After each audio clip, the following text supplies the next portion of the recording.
이 땅의 전쟁 19, 8위를 공개합니다.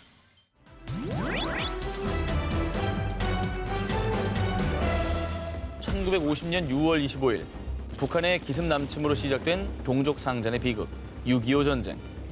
당시 북한이 전차 부대를 앞세워 공격을 퍼부으며 서울까지 진군. 갑작스런 맹공에 결국 우리 국군은 수도 서울을 빼앗겼습니다. 그 뒤 후퇴를 거듭한 끝에 부산 등 경상도 일부 지역을 제외하고 북한에 점령당하는 위기를 맞이했는데요. 이에 8월 한국군과 유엔군은 최후의 방어선인 낙동강 방어선을 구축해 사력을 다해서 북한군과 맞섰습니다. 그런데 8월 31일 북한군이 압도적인 병력으로 낙동강을 건너기 시작.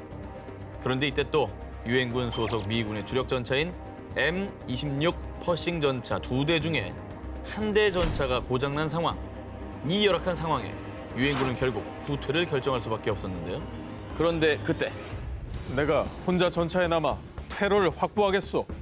유엔군 소속 미 72 전차 대대의 어니스트 코우마 중사가 나섰습니다. 보병들이 후퇴할 시간을 벌어주기 위해서 홀로 남아 싸우겠다는 그렇게 코우마 중사는 목숨을 걸고 500여 명의 북한군과 맞서 싸웠고요. 자, 그렇게 밤 10시 30분쯤부터 시작된 전쟁은 다음 날 아침 7시 반경까지 이어졌고요. 그리고 치열한 전투 끝에 코우마 중사는 무사히 낙동강 제2방어선으로 복귀할 수가 있었습니다. 실제로 살아 돌아오신 거예요? 살았습니다. 슈퍼맨이네, 슈퍼맨. 와.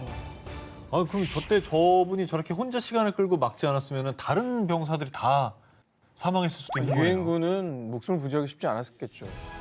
자, 이후에 코우마 중사는 1951년 전우를 구하기 위해서 목숨을 건 공로를 인정받아 미국 최고훈장인 명예훈장을 수여받았다고 합니다. 다음 투종입니다. 목숨을 바쳐 아군을 구한 코우마 중사처럼요. 6.25 전쟁터에서 숭고한 희생정신을 발휘한 또 다른 숨은 영웅이 있습니다. 누구시죠? 자, 1951년 10월 북한군은 우리 국군에게 위협을 가하기 위해서 흥미 옹진반도를 포함한 서해안 부근에 진지를 설치했습니다. 이후에 전략적인 기점이었던 옹진반도를 두고 국군과 북한군이 첨예하게 대립. 이에 우리 국군은 해상 통제 및 피난민 구출을 위해서 서해 경비작전에 돌입했습니다. 그리고 1952년 1월 4일 국군은 황해도 강령반도 앞 순이도에 모인 피난민 840여 명에 대한 대피작전을 실시했는데요. 이때 이 막중한 임무를 맡은 이는 바로 홍대선 하사. 당시 강령반도 일대는 북한군이 장악하고 있어 순이도에 접근하는 것 자체가 위험한 상황이었습니다. 하지만요, 홍대선 하사는 위험을 무릅쓰고 순이도 상륙에 성공했는데요. 그런데 피난민을 절반쯤 수송했을 무렵 비상 상황, 북한이 기습 공격을 시작했다. 예상치 못한 북한군의 기습 공격에 작전을 수행하던 군인들은 물론 자칫하면 배에 탄 피난민의 목숨까지도 위험해지는 상황. 그런데 이때 홍대선 하사는요, 크나큰 결심을 하고 맙니다. 국민을 구하는 것이 국가를 구하는 것이다.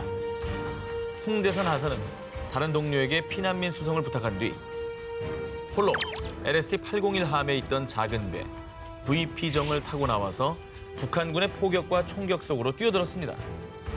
피난민이 안전할 수 있도록 북한군을 유인하려던 계획이었죠. 사실 죽음 앞에 두려움이 없는 사람이 어디 있겠습니까? 그렇죠. 그러나 이 조국과 이 국민들을 구한다는 어떤 마음 때문에 본인의 목숨을 던지신 거네요. 자, 하지만 얼마 뒤 홍대선 하사가 탄 VP정의 뱃머리가 파손. 결국은 더는 항진이 불가능한 상태에 달했습니다. 그러자 해안에 내린 홍대선 하사는 바로 기관총을 발사했습니다. 이렇게 한 이유, 피난민이 구출선까지 안전하게 갈 수 있도록 스스로가 표적이 되기로 한 것입니다. 그러니까 주의를 분산시키기 위해서 그렇죠. 본인의 목숨을 내던지신 거네요.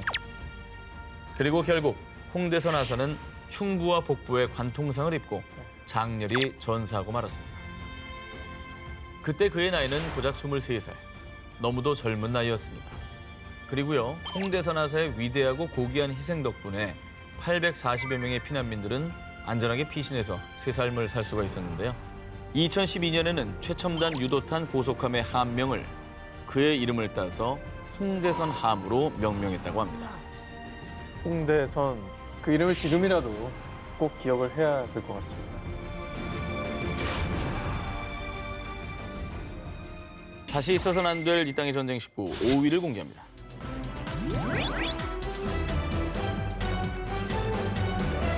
(2019년 10월) 시리아의 한 병원에 12살 소년 무함마드 하미드가 긴급 이송되었습니다. 당시 무함마드의 온 몸은 심각한 화상과 수포로 뒤덮여 있었는데요. 그런데 이 화상은 사그라들기는커녕 계속해서 몸을 파고들었고 무함마드는 뼈와 살이 타는 고통에 괴로워하며 처절한 비명을 질렀습니다. 아, 저게 뭐예요? 뭐야? 무함마드가 이토록 끔찍한 상처를 입은 이유. 12살 소년 무함마드가 살고 있는 시리아 북부 라스 알 아인은 현지인인 소수민족 쿠르드족과 터키의 분쟁으로 전쟁이 끊이지 않는 곳인데요. 사고가 발생한 당일 터키군으로 의심되는 이들이 라스 알 아인을 공습. 한밤중에 일어난 폭격에 무함마드를 비롯해 무고한 민간인들이 큰 부상을 입은 겁니다. 그런데 이때 사용한 것으로 의심되는 무기는 악마의 무기로 악명이 자자한 백린탄. 백린은 인 성분의 발연제인데요. 처음 제작됐을 당시에는 조명탄 또는 연막탄 같은 비살상 용도로 제작됐습니다. 그런데 무려 최대 5,000도의 고온을 발생시키는 백린의 위력을 악용해 사람의 목숨을 위협하는 살상용 무기 백린탄을 만들어낸 겁니다. 백린탄의 원료인 백린은 발화점이 60도 정도로 낮아서 불이 잘 붙을 뿐만 아니라 소멸할 때까지 연소하는 특성이 있어서 와, 한 번 발화하면 쉽게 진화되지가 않습니다. 안 꺼지는구나. 그렇습니다. 그래서 백린탄이 피부에 닿을 경우에 피부와 살은 물론 내부 장기와 뼈까지 이 불이 파고들어서 계속해서 태우는 끔찍한 부상을 입게 된다는 겁니다. 사실 백린탄의 괴력과 위험성 때문에 1949년 제네바 협약에 따라 살상 용도로 사용하는 것이 금지되어 있는데요. 그럼에도 불구하고 이슬람 저항 운동단체인 하마스를 공격하기 위해 이스라엘 군이 가자 지구의 민간인 거주 구역에 백린탄 폭격을 가하는 사건이 발생. 이때 무려 2천여 명에 달하는 사망자가 속출했다고 합니다. 안 꺼지는 거 아니에요, 저게? 부디 전쟁 속 광기가 하루빨리 멈춰 무고한 이들을 구해내야 할 것입니다. 백린탄과 더불어 인류가 절대로 사용해서는 안 되는 또 하나의 대량 살상 무기가 있습니다. 2017년 북한 김정은 국무위원장의 이복형, 김정남 암살 사건 당시에 사용된 것으로 알려진 독가스 VX. VX는 현존하는 독가스 중 가장 독성이 강한 것으로요. 단 10mg의 소량이라도 피부를 통해 인체에 흡수될 경우 몇 분 사이에 죽음에 이를 수 있는데요. 이런 무기는 왜 만드는 거예요? 자, 사실은 VX는 처음부터 살상 무기로 개발된 건 아니었습니다. 1952년 영국의 한 화학 기업에서 살충제 목적으로 만들었는데요. 하지만 인체에도 치명적이라는 사실이 확인돼 모든 상업적인 사용과 연구를 중단했는데, 그런데 무기 개발이 한창이던 미국이 VX 제조법을 넘겨받은 뒤 대량 생산을 시작한 겁니다. 이 VX가 처음 살상 무기로 사용된 건 1988년 이라크의 악명 높은 사담 후세인 정권이 반정부 세력인 쿠르드족의 근거지였던 할라브자의 공격을 감행하며 시작됐습니다. 후세인은 이란과의 전쟁이 막바지로 치달을 무렵 독가스 VX를 할라브자 전 지역에 살포, 이 사건으로 어린이를 포함한 5천여 명이 사망, 그리고 7천여 명이 극심한 후유증으로 고통을 받게 된 겁니다. 저 정도로 위험한 살상 무기는 아예 개발 자체를 막아야 됩니다. 예. 이후 전범 재판에 선 후세인은 제 군사작전은 반정부 세력과 이라크에 침투한 이란 군인들을 대상으로 한 것일 뿐입니다. 라며 자신의 죄를 인정하지 않았는데요. 그게 구분이 됩니까? 예? 아니 군인이건 민간인이건 인간에게 저런 살상 무기를 쓰면 안 되죠, 인간적으로. 다시 있어서는 안 될 이 땅의 전쟁 19, 3위를 공개하겠습니다. 악몽으로 남은 카틴숲 학살. 인류 역사상 최악의 전쟁, 제2차 세계대전이 한창이던 1943년 4월, 소련을 침공한 나치 독일은 스몰렌스크 인근 카틴숲에서 한 구덩이를 발견했습니다. 정말 충격적이게도 구덩이 안에는 폴란드인 시신이 무려 4천여 구가 12겹으로 층층이 쌓여 있었습니다. 이에 독일은요, 소련이 무자비하게 포로들을 집단 학살했다라며 충격적인 발표를 했는데요. 약 4년 전인 1939년 9월 독일이 폴란드를 침공하며 제2차 세계대전이 발발했을 당시 소련은 독일과 맺은 독소 불가침 조약에 따라 폴란드의 동부 지역을 점령했는데요. 이때 붙잡힌 폴란드인 포로들 약 45만 명 중 4만여 명의 포로들이 소련의 비밀 경찰 엔카베데의 손에 넘겨졌습니다. 그리고 엔카베데는 소련의 우호적이지 않은 반소련 포로들을 분류. 이때 분류된 포로들 중에는 다수의 엘리트 출신 군 고위급 장교들이 포함되어 있었는데요. 이 포로들이 향후 소련의 위협이 될 것이라 판단한 스탈린 공산당 서기장은 직접 명령을 내렸죠.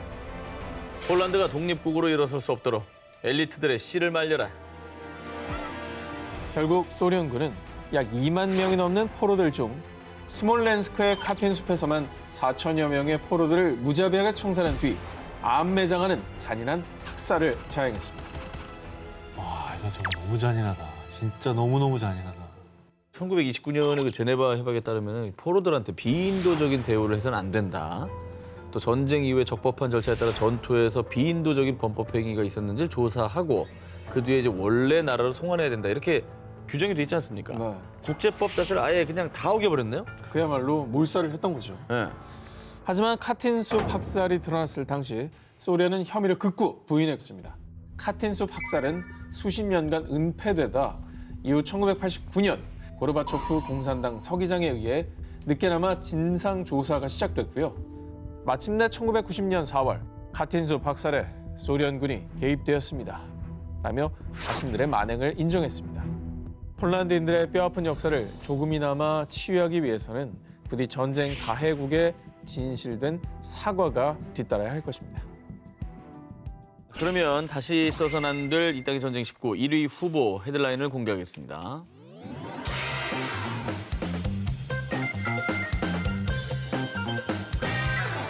독일군 7초마다 한 명씩 사망.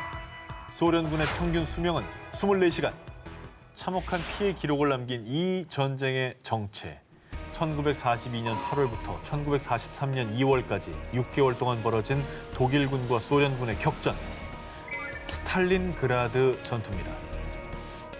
7초마다 한 명이 죽었다고요? 너무나 끔찍한 전쟁이네요. 이토록 끔찍한 전투가 발생한 이유, 유대인 인종 청소를 자행한 나치 독일의 극악무도한 독재자 아돌프 히틀러와 소련의 강철 인간이라 불린 냉혈한 독재자 이오시프 스탈린은요, 제2차 세계대전을 앞두고 1939년 8월 소련의 모스크바에서 독소 불가침 조약을 체결했습니다. 하지만 2년 뒤 히틀러는 조약을 파기하고 소련 침공 계획인 바르바로사 작전을 개시, 이로써 최악의 독소 전쟁으로 불리는 스탈린그라드 전투가 발발했습니다. 당시 소련의 스탈린그라드는 우크라이나의 곡창지대와 러시아 남부 카프카스 지역의 유전지대를 연결하는 주요 석유 공급로일 뿐만 아니라 소련의 주요 거점으로 향하는 군사적 요충지였습니다. 독일군의 사령관인 파울루스는 항공기로 10만 톤 이상의 포탄을 투하해 스탈린그라드 전체를 무차별 폭격. 순식간에 도시 전체는 불바다가 되고 말았습니다. 그런데 소련의 수장 스탈린은 스탈린그라드 시민들을 보호하기는커녕 너희가 방패가 좀 돼줘야겠다.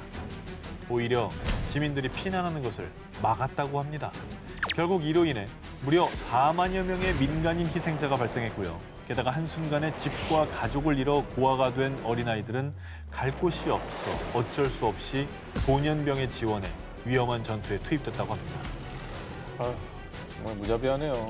어린아이들까지 전쟁에 동원을 하고 정말 참혹하네요. 어린애가 웬 총입니까 저게? 네.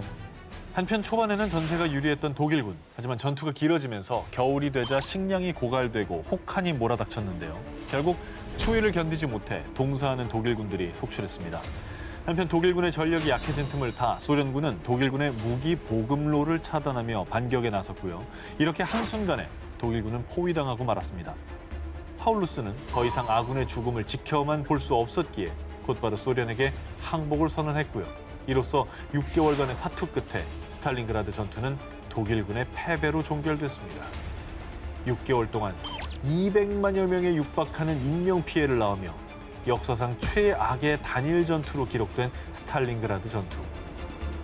승전과 패전, 과연 이 모든 전쟁은 누굴 위한 것일까요?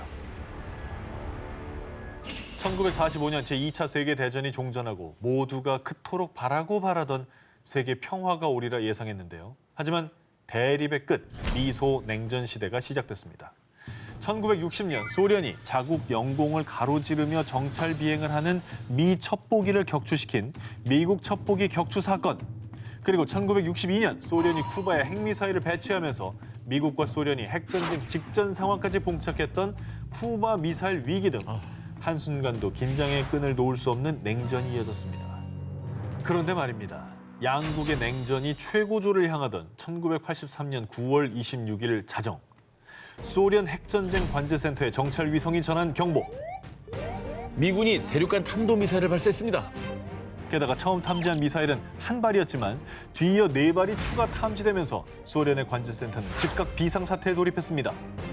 그래서 만약 여기에 소련이 반격에 나서 미국을 향해 대륙간 탄도미사일을 또 발사를 한다면 제3차 세계대전까지 발발할 수 있는 긴박한 순간이었습니다. 한편 소련의 관제센터는 서둘러 반격할 준비를 마친 뒤 한 남자의 최종 결정만 기다렸습니다. 바로 당시 관제센터의 당직 장교였던 스타니슬라프 페트로프, 이 중령의 선택을 말이죠. 인류의 핵전쟁 발발 가능성이 그의 손에 달린 상황. 바로 그 순간 페트로프 중령은 미국에 반격할 미사일을 발사하지 않고요. 곧바로 상부에 보고를 올렸습니다. 미국의 대륙간 탄도미사일 발사는 컴퓨터 오류로 추정됩니다. 어머. 페트로프 중령이 이렇게 보고한 이유. 만약 미국이 핵전쟁을 벌이려 했다면 5발만 발사하지는 않았을 것으로 판단했기 때문이죠. 그리고 확인 결과 정찰 위성이 구름에 반사된 햇빛을 미사일로 잘못 인식한 거였는데요. 그런데 말입니다. 인류를 구한 페트로프 중령은 소련 당국에게 영웅 대접을 받기는커녕 오히려 군복을 벗어야 했습니다. 그 이유, 소련 당국에서 미사일 정찰 위성에 결함이 있다는 사실을 은폐하기 위해 페트로프 중령이 작성한 보고서가 잘못된 것이라며 누명을 씌운 것이었는데요. 아니 페트로프 중령이 전쟁 막은 거 아니에요. 어리석다 어리석. 어리석은 자는 어느 때나 있구나. 하지만 다행히도 훗날 그에게 최초 보고를 받은 상관 보틴체프의 회고록을 통해 그날의 위대한 선택이 낱낱이 공개됐고요. 그리고 인도주의를 실천한 시민에게 특별 수여하는 세계 시민상을 수여했습니다. 아니 근데 사실 뭐 이렇게 영화 보면 뭐 지구를 구한 그 어벤져스니 뭐 슈퍼 히어로들 나오는데 정말 현실 히어로네요. 그러니까요. 지구를 구했잖아요. 지금 정말 구한 사람이죠, 그죠? 저 사람은. 네.